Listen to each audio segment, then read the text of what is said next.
Hello, everyone, and welcome to the next installment of the Democratizing Work seminar series, which interrogate the three pillars of the Democratizing Work Manifesto: to democratize work, to decommodify work, and to decarbonize the planet.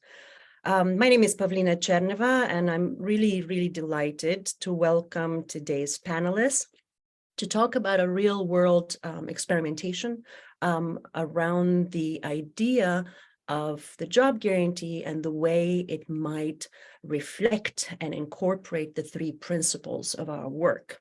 As some of you know, over the last few years, France has been piloting a number of projects, and the original approach aimed to create employment for the long-term unemployed individuals who are willing to get back to work. And this then led to the implementation of the Zéro long-term unemployment territories. This was really an experiment that was set in place by forces of civil society that eventually were able to implement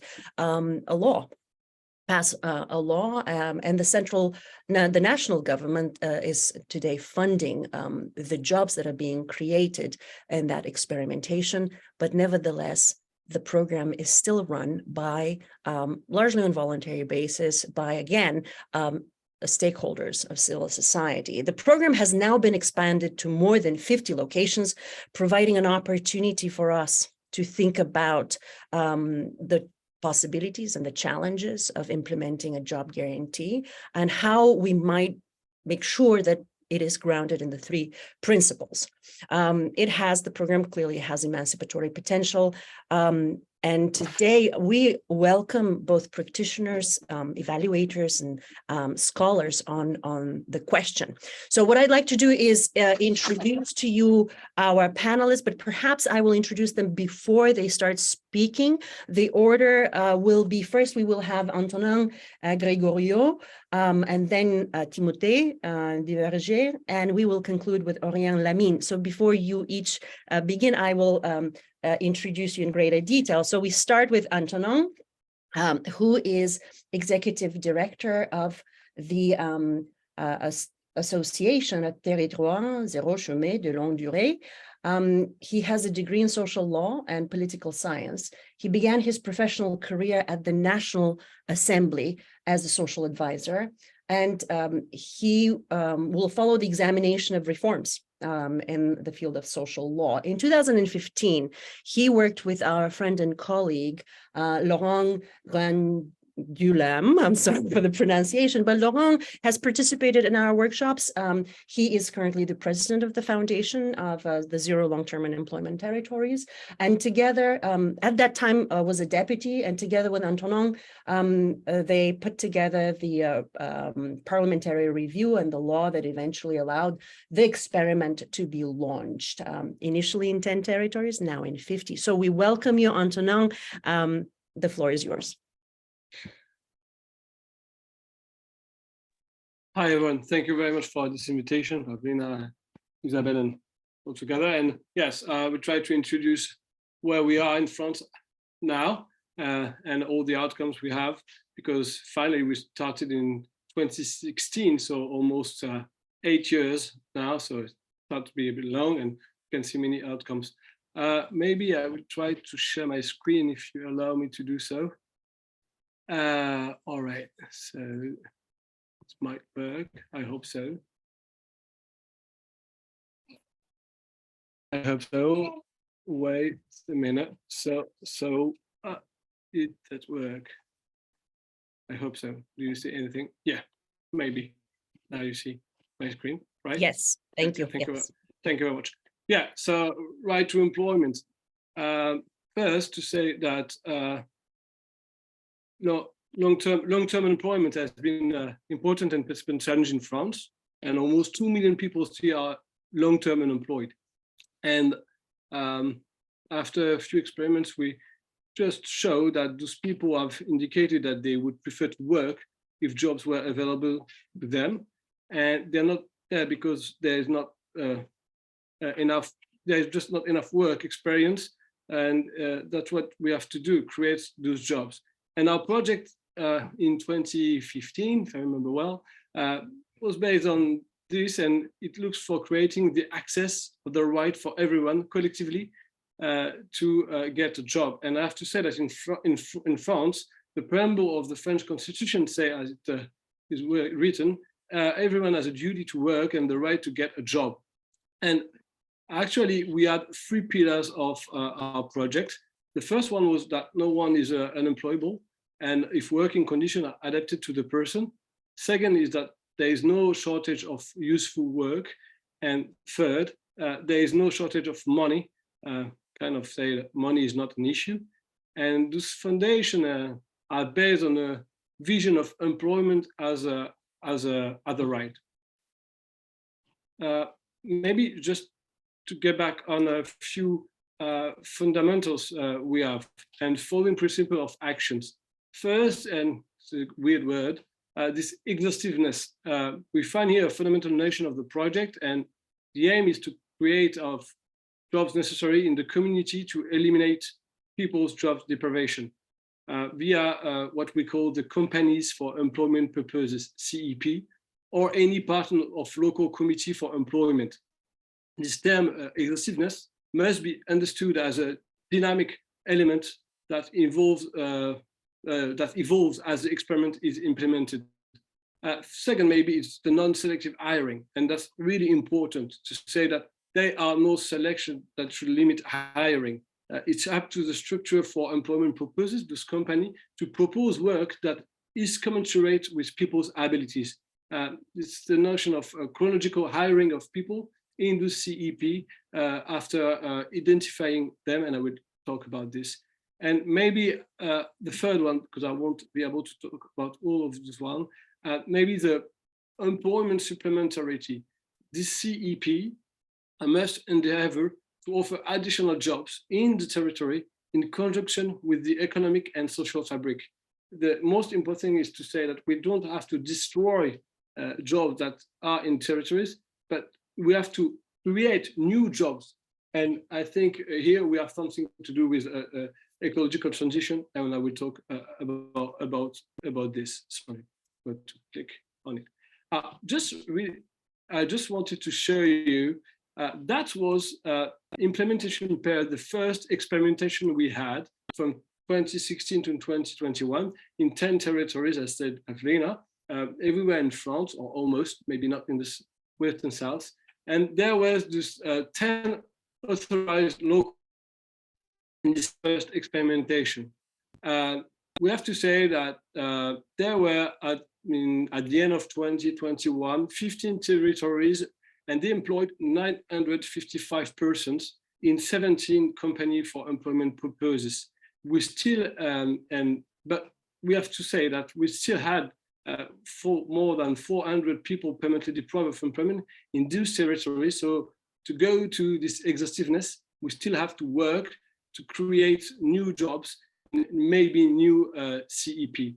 And there are the new ones. So here you have the map of the second experimentation from 2021 to 2026 in extension to the first 10 territories. And you can see that, yeah, I think it's about yesterday, we had 2 new territories. So we are now 56 authorized local community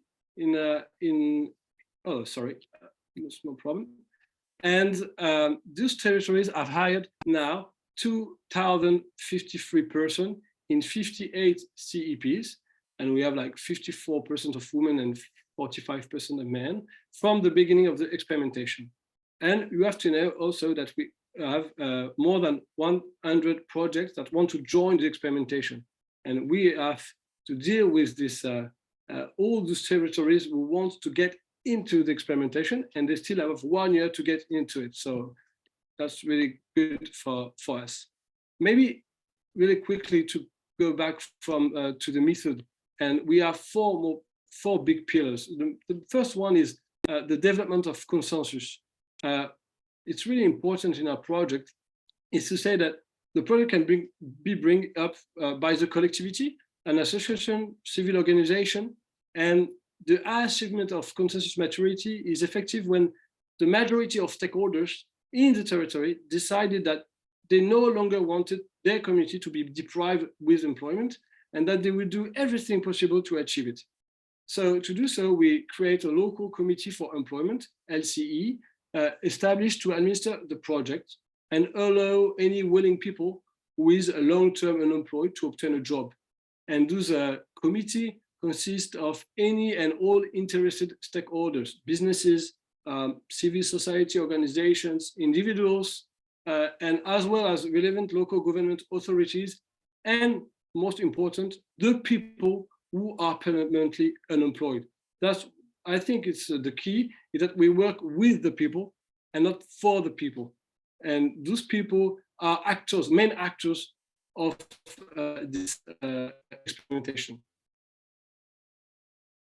Second, let's talk about those people. We have to identify and meet all those PPD, people permanently deprived of employment, and there are no selection. I mean, the territory will decide if this person or this person is deprived of employment, and this is a local committee who will examine if this person is long-term unemployed. And that's what we are going to ask willing people, what they want to do, what they don't want to do, and what they want to learn, and how they will be hired, either in our CEP, either in other local businesses that you have on the territory. Work with the assistance of local government authorities, and this committee then identifies all those eligible workers and approaches them with the offer of a place in our CEP. The program is entirely voluntary. Only volunteer people can go into the CEP. They're not forced to go in, and that's really important, mainly now in France, where we have many debate about this this thing. And there is then a consultation process with a prospective participant to establish what skills they already have, what skills they would like to develop. And we have to say that what we developed is thought as complementarity for the territory. And this CEP is a tool. And the local committee looks for an adapt solution for people among the partners in the territory. And if there are no solutions found for the person, this person will be orientated to the CEP. Then let's talk about the third one, if it works. Yeah. The identification of useful activities. That's really important because, as I said in the introduction, we don't want to destroy activities that already developed in the territories, and the aim is to support the development of the local economy. There is a consultation process within the steering committee to reach a consensus on what needs the local community remain unmet and what productive work needs to be done to meet those needs. When the local committee decides what work the local project will undertake, the guiding principle is to create additional jobs. The local committee must ensure that it means not generate employment by crowding out, or undercutting existing jobs in the community, as I said. Then maybe the most popular thing in France about this project are those companies for employment purposes. We have to say that this, the committee established at least one company for employment purposes to implement that work that is needed. And it's a local non-profit can choose to register as a CEP. Otherwise, the project sets up one from scratch. These are the entities under which people who are permanently unemployed are formally employed. And all the future workers will be employed by the CEP, established as a non-profit. And as a consequence, they are entitled to all the regular workers' rights enshrined in French law, including the minimum wage and any relevant benefits. And I think it's really important to say this, and the importance of all those rights enshrined in French law. Just to talk about, maybe because the time is running, I won't talk about this, it's not so important. Maybe the economic model, how it works, and especially for the state. With this little pig, you will see that the project consists of the activation of passive expenses, passive unemployment insurance. And we, every year in France, studies show that we spend like 43 billion to finance job deprivation. And our proposal is to make the choice to use them to produce employment. The aim is to redirect the cost of job deprivation to finance the creation of those additional jobs for people who are permanently unemployed in this given territory. So you see in the middle, 17,500 is what the state gives per full-time person yearly.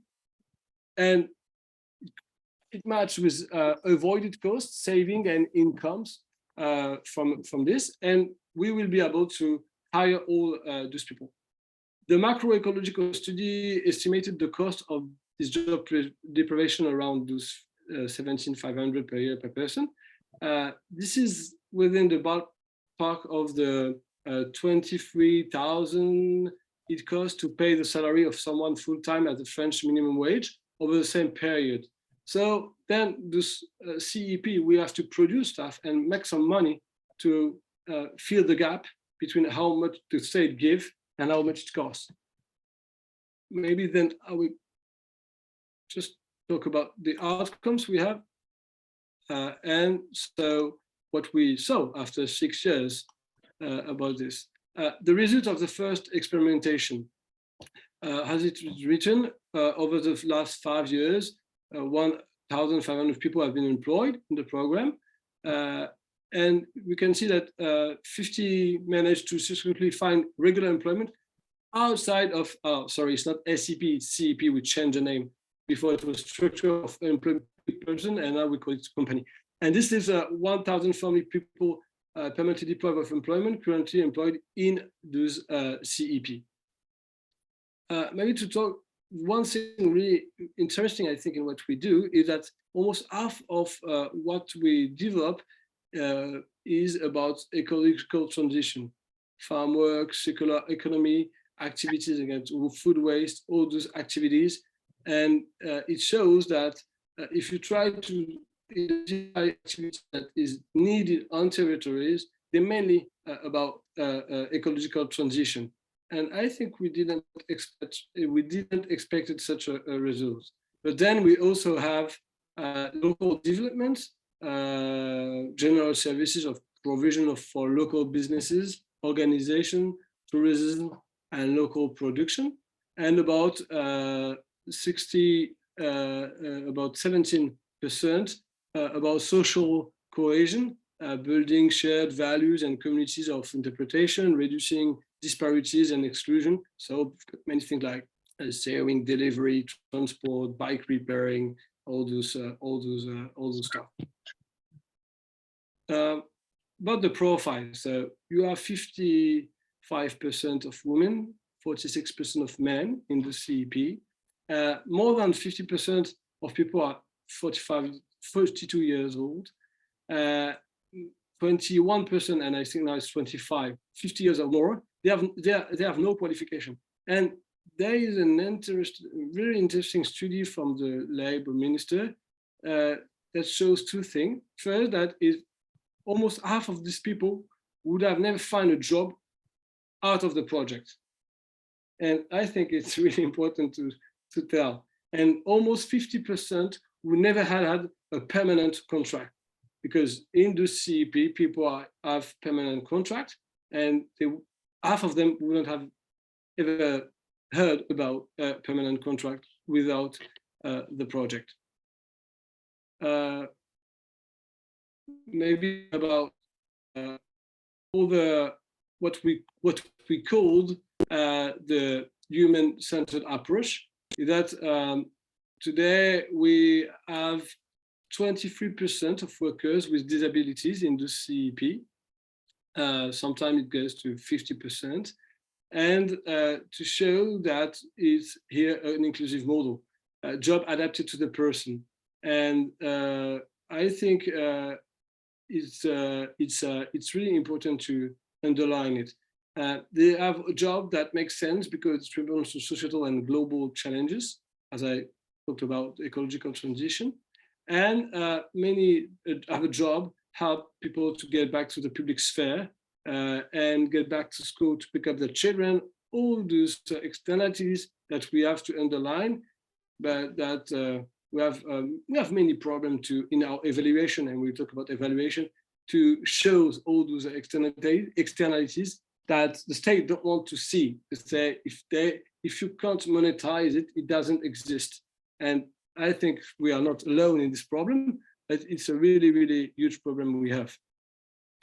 And so because of this problem, we've decided to create, and Timothée is the president of it, an observatory about the experimentation in 2022 to know how project better, to understand better the effect in willing people, employees, territories. And actually it's composed by 60 researchers working all around France, and they actually respond to a core of interest. Core of interest around 4 axes. First, the invasion of the logic of employment. Second, right to employment and access to rights about the project. Third, the territorial regulation, all the institutional dynamics that create the experimentation. And fourth, social impact measures and creation of value.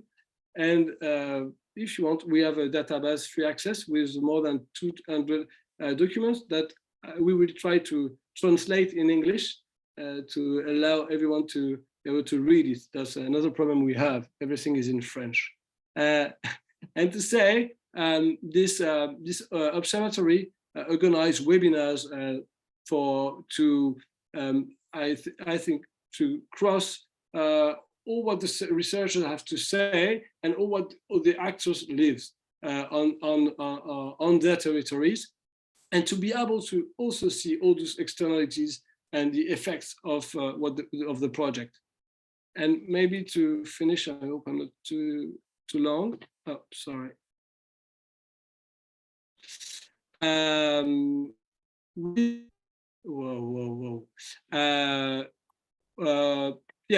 To talk about Europe, because actually the stakes are first to spread the idea of the right to employment. And tomorrow, the Plan Committee of the region will vote a report for supporting territories that wants to put in place the project, thanks to many politics and qualified person that works at this level. And we see that the project was also auditioned at the UN and by the United Nations Special Reporter on extreme poverty and human rights. And we see that now this project spread in Wallonia, in Belgium, for example, with the 17 territories, but also in Netherlands, in Rome, in Italy, with a new association in 2 neighborhoods of Rome, Territoires di Zéro. And they also have a Flemish association who works with us in Finland. And I think that we also have to work at this level. And that's why we are really pleased to talk today with you, and also to push the European Union on this stake of creating this European job guarantee, I hope, maybe, and that we'll be able to see what we've done in France, even if we are sure that it won't be exactly the same in each country. I think we have to hear that we have specificities, and that even in France, we are working now to see what we will do after 2026, and how it could be on all the French territory. I think that's the main stake for us, actually. Thank you very much. Thank you, Antonin. This was wonderful and a great connection to the next two speakers. I want to mention that there will be another seminar in June where we will discuss the forthcoming UN report on the job guarantee by the Special Rapporteur Olivier de Scuta. And we have there seem to be multiple parties that are working on a European job guarantee. So we will be looking for those developments. The next presenter will be Timothée Duverger, already introduced by Antonin, but Timothée is the president of the Observatory of the Zero long-term unemployment areas. He is a research engineer at Sciences Po, Bordeaux, and a researcher at the Emile Durkheim Center. He has numerous responsibilities at Sciences Po and directs numerous programs. I want to highlight that his recent publication, a book, L'économie sociale et solidaire, his research work deals with public policies in the intellectual history and social history concerning the field of social and solidarity economy. He is one of the scholars and the president of this network that was created to evaluate the territories. I think it's important to distinguish that there is also a government-appointed body, but this is a body of scholars interested in kind of independent evaluation. So Timothée, thank you very much. Welcome. Thank you very much for this presentation and your invitation, you and Isabelle. I will take my slides. Sorry, up. You can see? It works? Okay, yes, thank you. So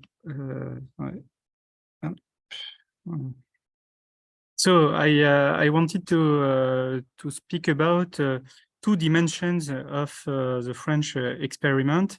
First of all, an analysis through the prism of democratized work based on the triptych, and you mentioned it before, and an analysis of the implementation of the job guarantee using TZ. Maybe I can say TZ. You will understand. Thank you. Sorry. TZ aims at donc for the democratized dimension of your proposal. TZ aims at territorial exhaustiveness and manages to capture invisible or excluded people, notably disabled people, because you're really excluded from the market. Thanks to its outreach method, and they will they will research strong with the people who are jobless. TZ stands for the inversion of the logic of employment, as Antonin said, according to which companies for employment purposes identify people's skills and desires and search the territory for socially useful work that can meet them. So I will not develop this point because Antonin did that before. The long-term unemployment also participate in the governance of the experiment, in strategic decisions, because they are in the local committee for employment. They can participate to the recruitment, to the identification of activities, and they are stakeholders of this committee. And they participate to in the national governance because they are associated with the association of TZ. Voilà. In companies, for employment purposes, they participate in social dialogue institutions and may participate in the governance of the structure. It's not always the case because it depends on the type of juridical status. In associations, they are not at the governance they are not in the governance, but in the cooperative forms, they are. They participate to the governance and the decisions. In many time, managerial practices are often participatory. It's not always the time. It's complicated, of course, but they try to be participative. However, the questioning of the principle of subordination remains incomplete in practice. It's difficult, of course, because we are in a capitalist world. So there are difficulties in bringing out people's projects because people in many times can't say what they want. It depends on their resources. There are tensions with the profitability requirements because you are in these companies. There is an economic model, and you have to be profitable a little, not so much, but a little, and in some case it happens tensions with the emancipation project. They are structuring to a middle management. It's a hierarchic organization. So it can its intention. So that's for the democratize dimension. For decommodify, economic security is guaranteed to the long-term employed. Like Antonin said, systematic recourse to open-ended contracts to which social rights are attached. It's not secondary contracts. It's not minor contracts. It's full contracts. They are fully recognized as salaries, as employees. They have rights. It's really important. It's a real difference. So the market is embedded in principles of solidarity. There is, like he said, recycling of expenses. It avoided by unemployment. Non-competition of activities. It's complementary activities. Organization of employees' working time. The salaries can decide on their working time. It's an important difference. And they are in social and solidarity economy structures, like associations or cooperatives. So they are non-profit. It's a big difference from other companies. There is an improvement in the living conditions of employees, material conditions, state of health, well-being, social links, projections towards the future, meaning at work. It's important in the context because we have a big debate on the sense of the meaning at work, on the work in France and in other countries, like in the US, of course.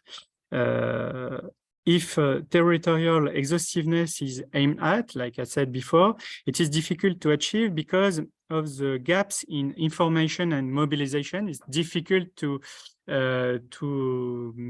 catch the people because they are desocialized in many times. So it's a difficulty, as well as the queues that are created in relation to the reception capacities of companies for employment purposes. Sometimes the companies can't employ immediately people. As for the third dimension, decarbonize, companies for employment purposes must generate activities of social utilities. So it means they have to develop activities on social of social activities or ecological activities. It's defined in the law, in the SSE Act of 2014. We define the concept of social utility. There are advantages in fiscality. Maybe I think we said it's useful. The results of the experiment found show three types of activities.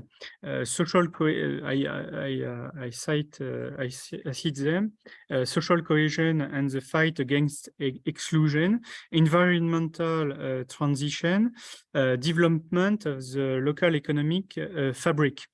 So it is really important to say it is not in all the case decarbonize activities, but in all the case this is a sustainable development. Because it is an endogenous development, the activities are decarbonized, they respond to social needs and create territorial value chains, a factor of collective well-being. The activities participate to the local communities. So I wanted to speak about a last point. What job guarantee could we imagine for the future after the first two experimental laws? There are three main scenarios. The first, il y a des erreurs. Ouais. Sorry, there is a mistake. So there is three scenario. The first one is the continuation of existing experiments. The state can say it maintains the 50 or 60 experiments that exist. Second scenario, it's a spin-off in all willing territories with no limit to the number. Sorry, I understand what I did. Okay. And scenario 3, sorry, the generalization of the employment guarantee. But this comports two risks. For spin-off, it's a risk for territorial equity. What about non-voluntary territories? When territories doesn't want to participate to the experiment or to the job guarantee, what we have to do? And the generalizations carries the risk of losing the emancipation project, the specific inversion of the employment logic, and the territorial encourage.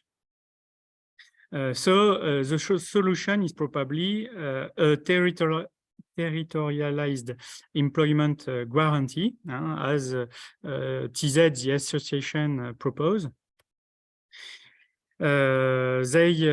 Yesterday they launched a big consultation about this, and I think there are 3 issues. Carrying a project for the emancipation of people.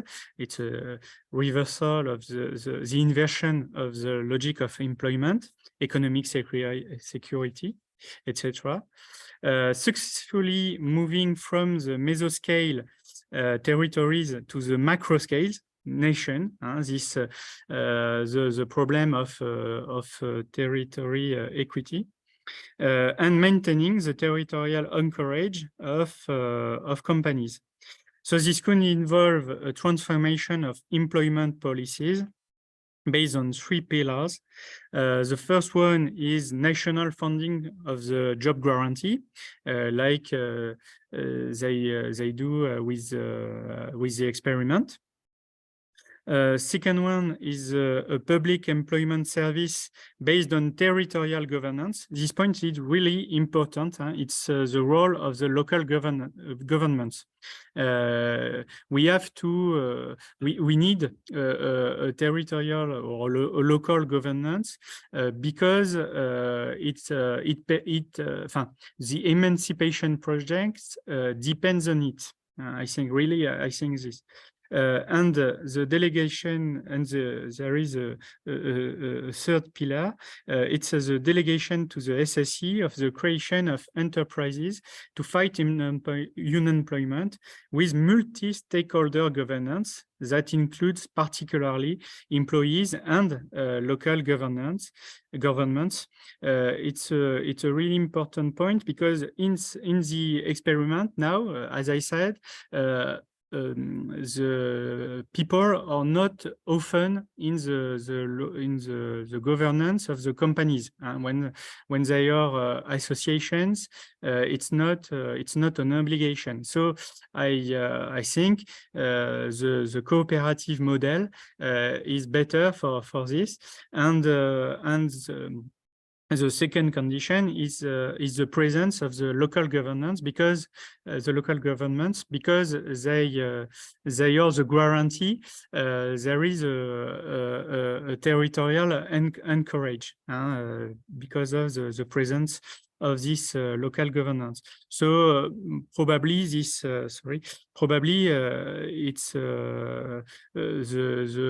the scenario of the dissemination of a job guarantee in France will be like treat this all these points. Thank you very much for your attention. And as you see, I did a big effort to to speak English. I'm not Antonin, but I did my best. It was wonderful. Thank you so much, Timothée. I appreciate that. And our final expert is going to be Orian Lamin, who will give us a critical perspective on what is happening in Belgium. As you heard, the French experiments has inspired other experimentations in other places in Europe. Oriane is a legal scholar who specializes in labor law. She's also a philosopher. She's currently associate professor of law at the Université Catholique de Louvain, where she teaches international European and Belgian labor and social security law. She is a member of a research center. I'll try to read, Centre de Recherche, Entreprise, Droit et Société, again at Louvain. And her recent work focuses on the comparative study of collective bargaining systems, the regulation of multinational firms, and non-standard forms of work. Welcome, Oriane.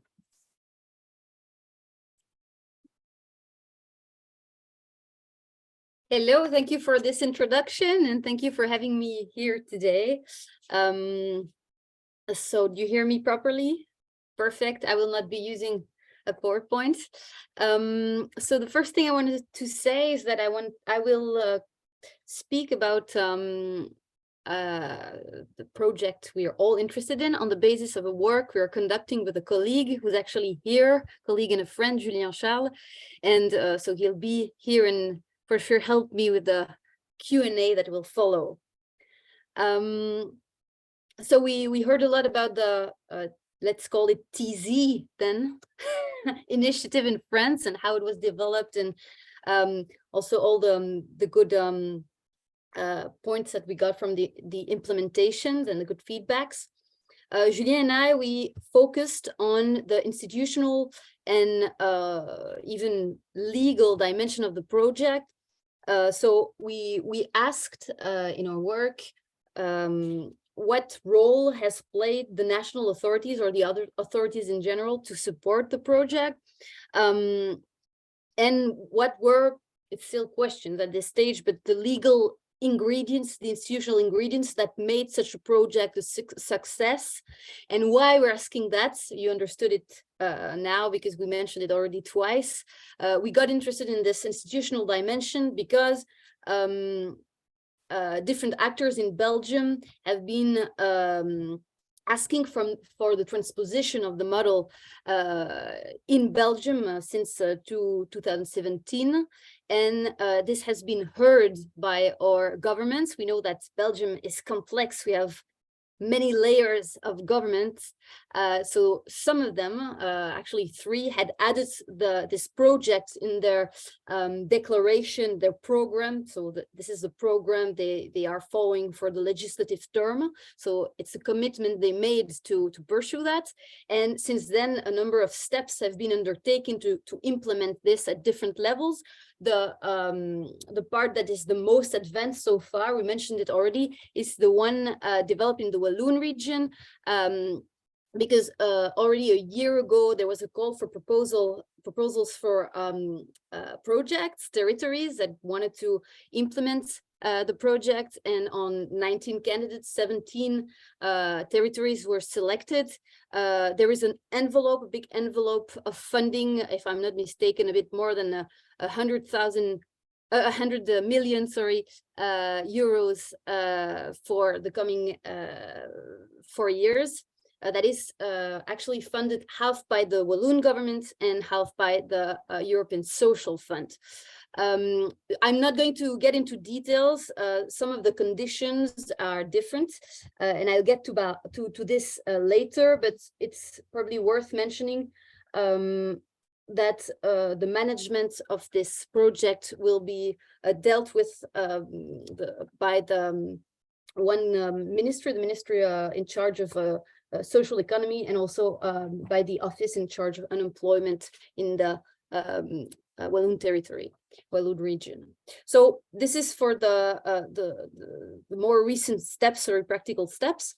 The reason why we got interested in the institutional conditions of the process was because, as you understood from now, the project of Territoires, Zéro, Chômeurs is not only about giving a job to the people who want a job. It has many different dimension goals that that are followed in parallel and are actually parallel very well the goals of this, of the democratized, decommodify and decarbonize project. So I'm not getting into that again, because you've heard how this project, dimensions of this project. But what was important for us is that we could identify the institutional conditions that allowed not only to fulfill one of these goals, but to keep the interesting nature of the project, that is its complex character, all the goals that it pursues all together. So it led us to compare the French and the Belgian system and how it went so far, and we made a number of comparisons. I'm only going to focus on 3 main issues, main points that we considered as being problematic, actually, and we chose them all because we think they're also useful to feed a conversation about establishing a job guarantee at a larger scale. So the first issue that we spotted is related to the democratic or undemocratic nature of the process of the transposition in Belgium. As you understood from the previous speakers, in French, the initiative has a legal support. It didn't develop thanks to a law, it developed before, but at some point in the process, there was a legal debate about it. And it's not, of course, by chance. It's because in France, they have this constitutional right to experiment. And through that, they can derogate from certain things in the law. They will do things differently. That's the core of experimentation. But to do that, of course, you need to have some guarantees, right? You have to give a frame. And that's why in France, they oblige the parliament to discuss the experimentation and to fix the frame for it. In Belgium, actually, you don't find anything similar in the process of transposition so far. What we have to say that, of course, we don't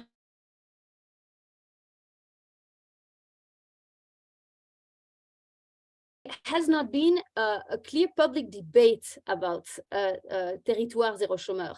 All there are many actors involved, of course, also researchers, but many things happen behind closed doors in cabinets, in ministries, and there's a lack of clarity in this process that clearly asks some fundamental question about the process per se. If we believe that to pursue a project to foster democracy, we also need to foster it through a democratic process. So this is clearly a first point we realize that asks a question about the appropriateness of the project among the population also, and the relevant actors, to empower them, because as no public debate in the parliament was held about it, it's not as clear in the due sense that a public was formed around the question, that, and they were not actually able to debate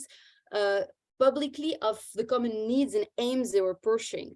So that's the first issue, a first problem, and that is connected also to some kind of systematic use of public procurements and public contracts, which is, of course, another way to select things, to select operators, to select people who are going to evaluate. And of course, there are questions about the relevance of using this kind of selection process instead of deliberative process to develop an initiative that has democracy as one of its main aims. So that was the first point, the democratic or undemocratic nature of the process of transposition. The second, and I repeat, it's of course not an exhaustive presentation. The second point is about, it's connected to the first one, it's connected to the legal nature of the framework and the space it left for experimentation. So in the French example, as I told before, you have a law that describes establishes clearly the aims that are pursued by the experimentation, which of course gives a particular value to these objectives that will actually serve as references in the evaluation process. Also, a number of the means that will be used to fulfill these aims, the type of contracts, the fact that a particular, a new company will be created. So a number of means are also fixed in the law, and this, of course, clarifies a number of things and allows the actors on the ground to have guidance on the type of experimentation they want to conduct. In Belgium, because it's mainly soft law, everything is discussed a bit behind the doors through call for proposals with evaluation by the ministries and the cabinets. It's harder to, this brings a lot of uncertainties, notably in the margin of freedom that will be given to the people on the ground, their leverages in experimentation, the possibility to derogate from existing law, because as I said earlier, this is also, of course, if you create breaches in equality, or you derogate from the established law, there is, of course, a need for another law to give you the right to do so. So this clarifies things, and this is definitely lacking. Also, the fact that it's not fixed in the law might dissuade people because of this lack of clarity, creates also as we said, we have shown earlier, it's a complex experiment. When things are not clarified, it creates doubts among the actors. They don't really know which direction to take. And there is a big risk, actually, they might not innovate the way we would want them to innovate in the sense of the original project. Because if the law and the framework remains the same, there's a risk that some actors would, continue business as usual, especially because the project allows existing companies to actually launch a process of Territoires, Zéro, Chômeurs beside other projects they were conducting before. So there's not this obligation of new organizations. So this is really the question of the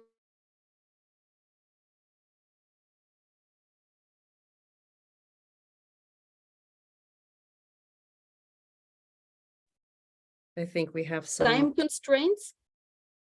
2 minutes, 1 minute? No, we have some, you're breaking sometimes the connection, but it's okay now. Yes, it's fine. Go on. Okay, sorry about that. Law that can impair experimentation when it's too constraining, too specific, when it sets like limitative definitions, but also law that can be an essential tool for a strong experimentation to live, and notably by imposing some kind of safeguards to ensure that the main aims we're pursuing together are actually fulfilled or actually evaluated through time. So the importance of a clear framework. The last point I want to make is the existence of an intermediary level in the construction of the transposition. We haven't been talking about that a lot so far, but I would be interested to hear Antonin and Timothée on that. But in France, the role of the Fonds d'Expérimentation is a crucial.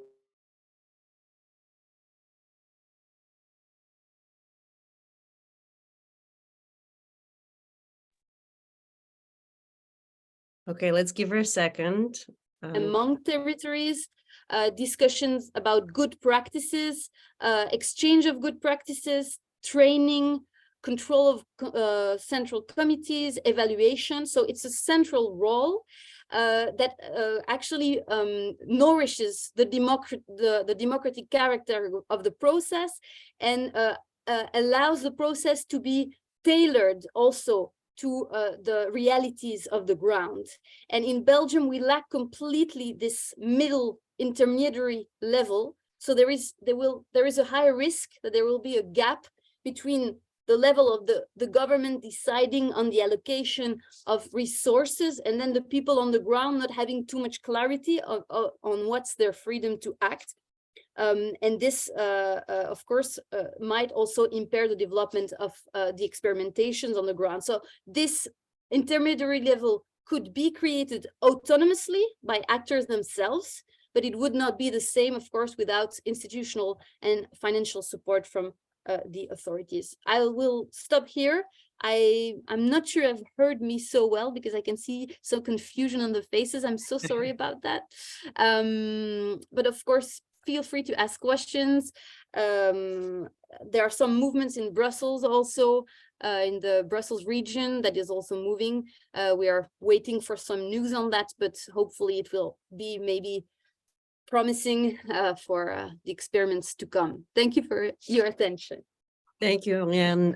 It was great. There were just a couple of interruptions, and maybe I will just give the opportunity of Timothée and Antonin to address the question, but we may not have heard the full range. The mid-organization that you're talking about, the mid-intermediary, you're referring to the foundation, the TZ Foundation, as basically the entity that communicates between the policymaker and on the ground experimentation. Is that what you meant in this last question to Timothée and Antonin?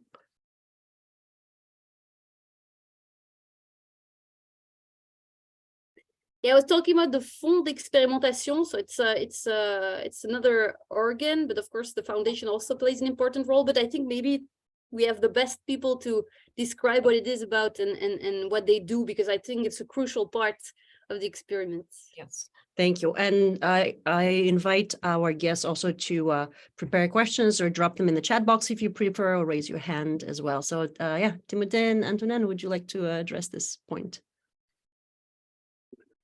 Go ahead, Timothée, if you want. Shortly, because I have to go, as you know.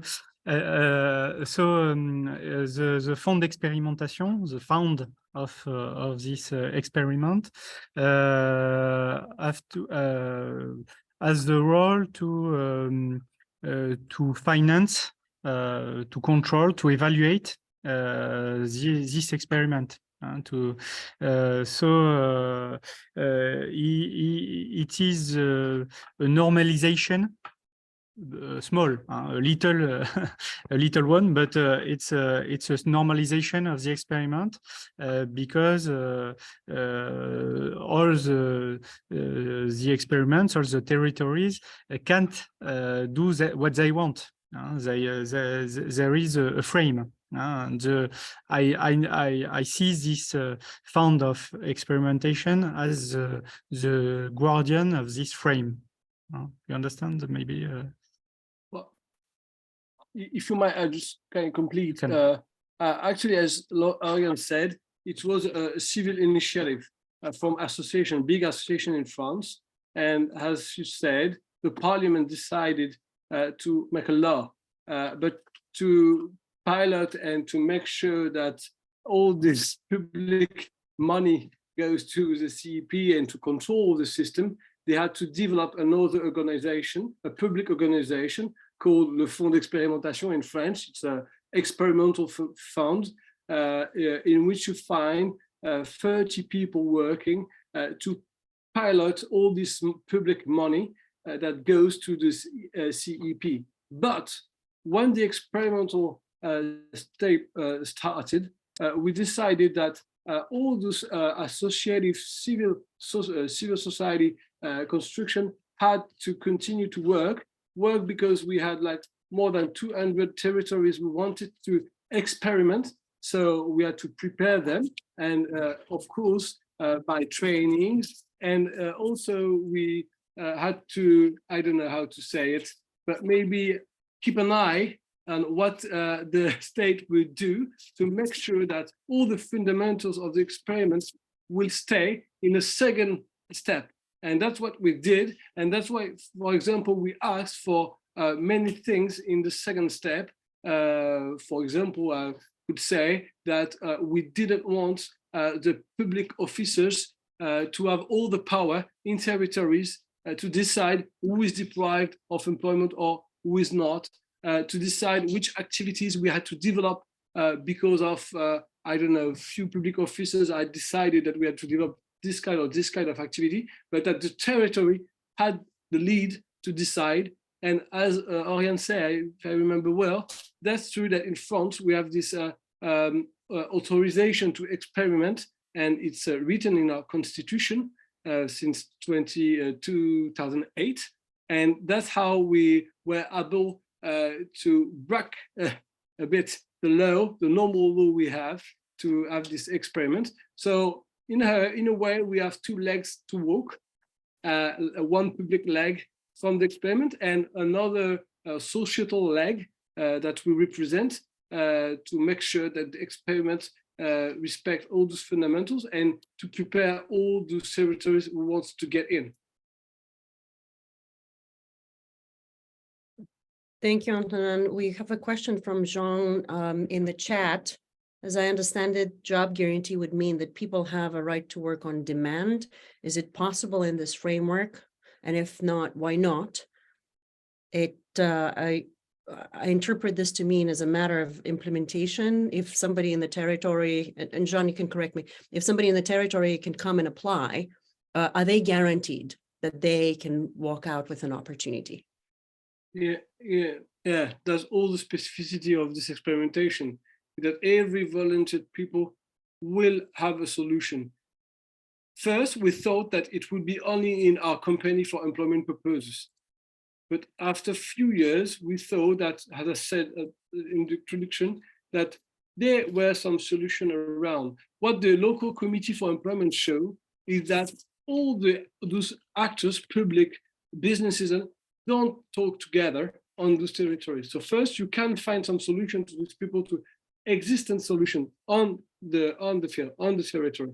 Then, if those people don't find such a solution, they will be hired in those companies for employment purposes. And in a way, that's a problem for us, because sometimes it creates some tension between actors.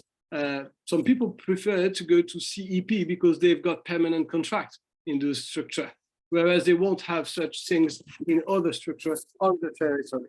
So the notion we try to evolve is that we have to find like a security net to all those people. Say to those people that any way, any kind, you won't be deprived of employment at all. But we won't be able to say where. But this local committee for employment will have the responsibility to find you a solution. And because it's a right written in the Constitution, you may be even allowed to go to the court to say, my right is not respected. The state has to do something. Today, courts say that the state just have to engage all what they can do to provide jobs, but there are no results obligation. Whereas you could change this approach from courts. Maybe what we do will help us to go to this results obligation.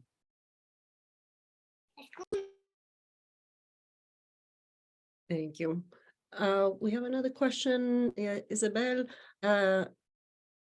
Is that a question or comment? It's interesting to know that many stakeholders are represented in the board of the Experimentation Fund. Okay, such as trade union representatives, employees association. Maybe you can elaborate a bit on this.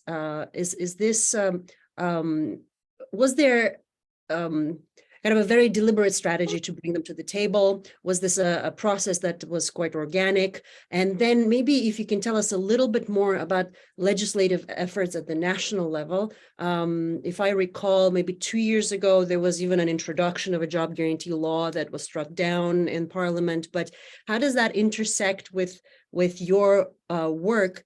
Is the strategy to expand and elaborate on these programs, or is it a multi-pronged strategy where we can have kind of a national, also legal framework for guaranteeing this right?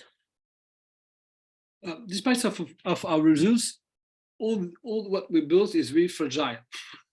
I mean, no, we have to say so. We have to fight every day, maybe against capitalism, but whatever. What I say, no, it's a bit paradoxical. We have a president, Emmanuel Macron, who defended a lot the experimentation, whereas all this cabinet and Ministry of Labor were not so convinced about what we were doing.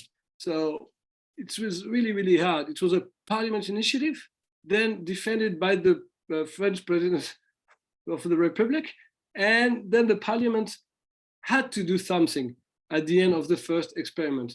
What I could say is that whatever the state is controlling the system, because in this public fund you've got a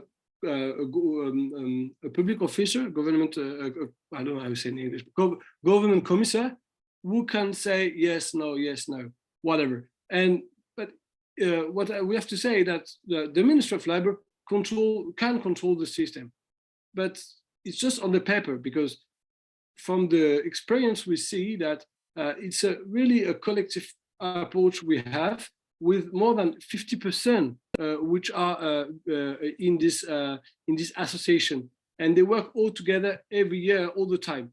That's really important to say so, because in a way I think that the state doesn't control so much the system he just created right now. And he's got another problem, is that now we have more than 2,500 employees, and if tomorrow they have to stop the system, what do they do from these people? 1 year from the French election, that's another political issue problem maybe they have.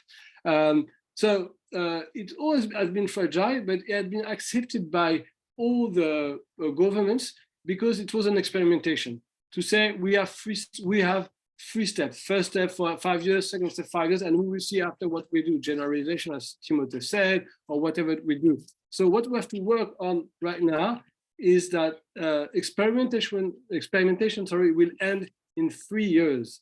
So in 3 years, we have to be able to propose a new scheme of what could be a job guarantee. And that's why recently we decided to show them that we are committed to 3 fundamentals for the future. First, that would do permanent contract. I think it's really important because this permanent contract in France allows to all other rights to go to the bank, rights to buy a car, to ask to have a loan, and all the stuff. Second, it was the territorialized governance. It's really important that the territory can have a power to act, not just a power to discuss, but also a power to act. That's really new for us, especially in France. And finally, financing up to the level of need. Every job at home. Every job we need to be, sorry, a sick kid at home, and we have to finance up to the level of need of jobs we have to create. And that's another problem we have with the scaling up, is that now we have the Ministry of Finance that starts saying, oh, it can cost a lot, this little thing. And we start having some tension about this. So the big work we have to do, and maybe in Belgium you've been quicker than us in France, is to show that it doesn't cost much. And maybe it doesn't cost. From the pig I showed you before in my presentation, that's what we have to say. Even if it costs 7,000 a year per person, the state has to think, is it so expensive? We don't think so. And I think even that with this system of activation of passive expenses, we can even show that it costs almost nothing. But we have a big work to do on this. And I have to say that the state doesn't really help us in the evaluation to do this study. So I think we will have to do it by our own. Thank you. This is a real challenge because the criteria for evaluation remain still these criteria of cost effectiveness, unfortunately. And, you know, even the research is a bit difficult to access because there are so many non-monetary. I mean, we do know that so many of the costs of unemployment are non-monetary and not easily quantifiable. And so I can appreciate how challenging the evaluation will be, because the consensus or the kind of research that's out there has these very narrow metrics of success. But I want to ask maybe Oriane to talk a little bit more about, you know, what's next for the program, and, you know, how are these different constituents thinking about, you know, implementation, development, despite all the challenges that you outlined, and are there civil society groups that might be willing to step in and fill the void, or is there some kind of social dialogue that might lead to that?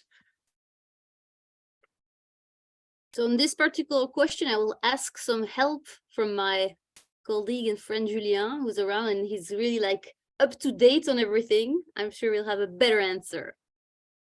Thank you. Hi, Julien. Hi. It's kind of difficult to answer this question because just as Oriane said, part of the dialogue is now being held behind the doors of cabinets, so we don't know much for now about the forthcoming laws. And regarding the association that are interested in this project, actually in some cities, local workers' union are involved in the project, but the head of the unions, at the federal level, they are not so much interested in it. So we don't really know how they will deal with that. And we have election in Belgium in 2 years, and we know that some of the left parties and the green parties are going to push this proposal for a job guarantee and a Territoires Zéro Chômeurs again in the forthcoming election process. So some people are interested in it, some are not, and it's kind of it's not really clear for now who is really interested in it, and there are discussion inside those organizations. So it's not a monolithic situation. That's all I could say for now. Sorry. That's all right. Thank you. Are there other questions from our guests for our speakers?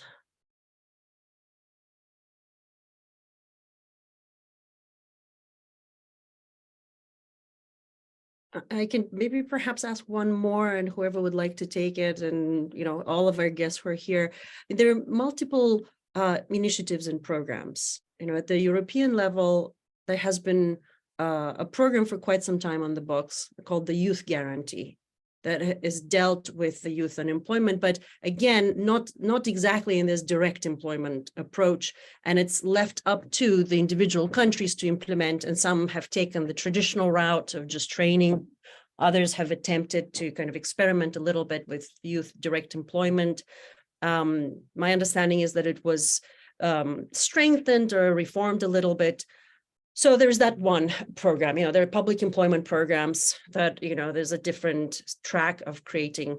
The Zero long-term unemployment areas is original because it centers the unemployed and the right to employment in its kind of mission and vision about guaranteeing employment and on these democratizing principles. Are there ways in which these multiple frameworks can potentially work together, whether it is as a practical matter at a legislative level, or even as a strategy level of how to expand these types of programs, given the many frameworks for creating jobs directly? How are people thinking about this question? Yeah, Auriane. I don't have a very particular answer on the youth guarantee, but I think that indeed creativity requires us to try to make different initiatives work together. So I think this is very important to have this transversal understanding of what happens, but at the same time to keep an eye on the different levels, because indeed I think what makes Territoires such a strong project is this connection to the needs of the territory and to the ground and to this democracy ideal. So I think that indeed this big frame always carry the risk of losing track of these other parts of the project. So I would be in favor. I think there were some proposals at the end of Timothée's presentation that I found interesting, because they were going into that direction of articulating things that were more like not global, of course, but like national, but to territorialize forms of deliberation to implement them. So I think this is actually a crucial dimension.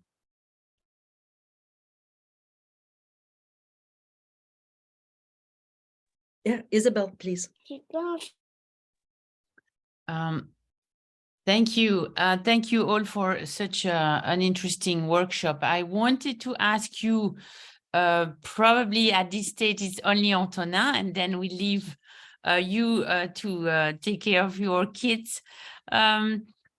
We know that in France there is a big reform coming, which I think is called the France Travail law, which the government has in the making, with a revision of the rights attached to the RSA, basically it's the minimum revenue guarantee to all, that is now being in the process of being conditioned to a few hours of working.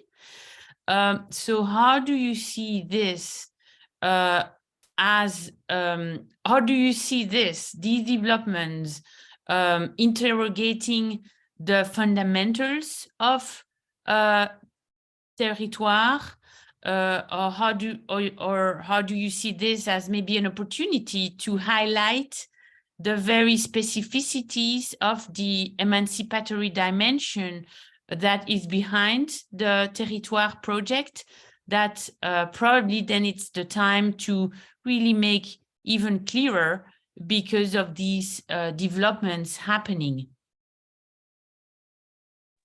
Well, you hear me? Yeah.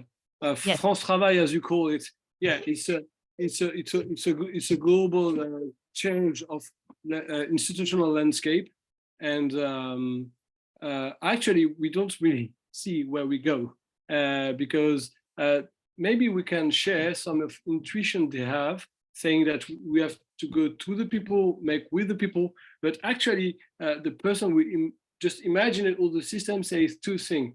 First, we have to make with the territories, but, well, slow down, the state has to decide. Second, they say it will need around 5 billion euros per year.